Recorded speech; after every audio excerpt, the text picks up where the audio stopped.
నేను ప్రతి ఒక్క గవర్నమెంట్ ఎంప్లాయ్‌కి చెప్తున్నా. అది చిన్న ఉద్యోగం కాంచి పెద్ద ఉద్యోగస్తుల వరకు ప్రతి ఒక్కరికి ఒక మాట చెప్తున్నా.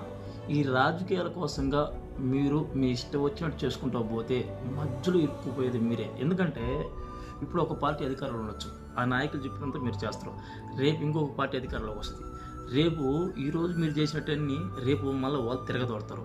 రేపు మళ్ళా వాళ్ళకి మీరు కుంకు కాస్తే మళ్ళీ ఈరోజు అధికారంలో ఉన్నోళ్ళు మళ్ళీ ఇంకొకసారి రావచ్చు. కాబట్టి మీ జీవితాలు ఎందుకు మధ్యలో పణంగా పెట్టుకుంటారు?